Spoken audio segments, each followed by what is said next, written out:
জমি নিয়ে গন্ডগোলের জেরে এক ব্যক্তিকে পিটিয়ে মারার ঘটনায় বৃহস্পতিবার 4 অভিযুক্তকে দোষী সাব্যস্ত করল শিলিগুড়ি মহকুমা আদালতের বিচারক।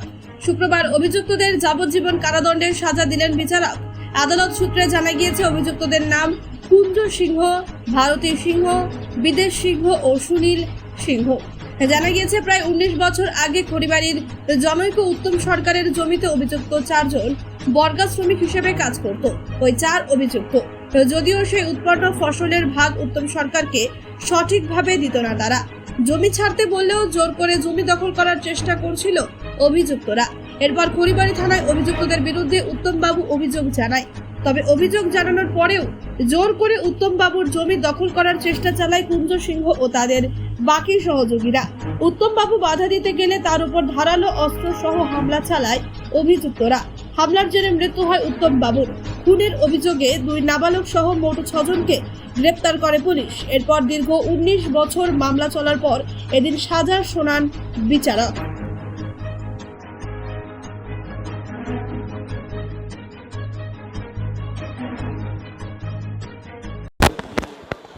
আজকে এটা 2005 সালের ঘটনা। খড়িবাড়ি থানায় এফআইআরটা হয়েছিল। এফআইআরটা করেছিল উত্তম সরকার বলে একজন। তার জমি ছিল, তাদের জমি ছিল, ফ্যামিলির জমি ছিল, এবং সেখানে বর্গা হিসাবে কুঞ্জ সিংহ এবং তার ফ্যামিলি সেখানে বর্গা হিসাবে চাষ করতো। তার বর্গা হিসাবে চাষ করার ফলে যে ফসল উৎপন্ন হতো সেই ফসলের ঠিক মতন ভাগ এরা ওই মালিককে দিত না, যার ফলে এ নিয়ে অনেক সমস্যা ছিল। এনারা ওই উত্তম সরকার এবং তার ফ্যামিলি এক্সিকিউটিভ ম্যাজিস্ট্রেট কোর্টে, সিভিল কোর্টে, বিএলআরওর কাছে অনেক জায়গায় দরখাস্ত করে, এবং বিএলআরও সব শুনে এবং বিএলআরও নিজে খতিয়ে দেখে বলেছিল এদেরকে এভিক্ট করে, মানে এদেরকে সরিয়ে দিয়ে অন্য কাউকে আদিয়াত দেওয়ার জন্য। কিন্তু এরা কিছুতেই পজিশন ছাড়ছিল না।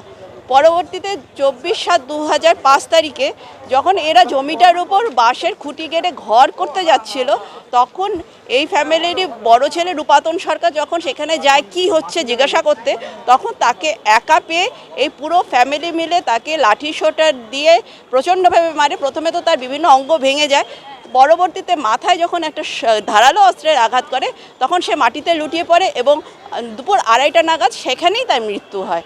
তাকে হসপিটালে নিয়ে যাওয়ারও স্কোপ পাওয়া যায়নি, ওই মাটিতেই তার মৃত্যু হয়। তারা ব্রুচুয়ালি একদম পুরো ওখানেই একটা 36 বছরের ছেলেকে ওইভাবে পুরো ফ্যামিলি মিলে মার্ডার করে দিয়েছিল, যার জন্য আজকে পুরো সাক্ষী 25 জন, টোটাল 29 জন সাক্ষী ছিল চার্জশিটে, কিন্তু 25 জন সাক্ষী আমরা এক্সামাইন করি এবং সাক্ষী সাবুত শেষে এটা প্রমাণিত হয় যে এরা মার্ডারটা করেছে।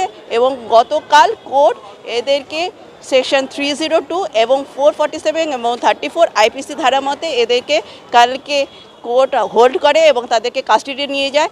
কারণ এরা বেলে ছিল দীর্ঘদিন ধরে, 2008 সাল থেকে এরা বেলে ছিল। পরবর্তীতে কালকে যখন কোর্ট হোল্ড করে এদের কাস্টাডিতে নিয়ে নেন, আজকে তার জাজমেন্ট শোনানো হয়। কোর্ট 302 ধারা মতে 4 জনকে লাইফ ইমপ্রিজনমেন্ট সঙ্গে 10,000 টাকা ফাইন এবং সেকশন 447-এ 500 টাকা ইচ ফাইন ধার্য করেছে। এটা শিলিগুড়ি ফার্স্ট ট্র্যাক কোর্টে আজকে ফার্স্ট ট্র্যাক কোর্টের এজলাসে লার্নেড শরৎ কুমার ছেত্রীর এজলাসে আজকে এই জাজমেন্ট হয়েছে।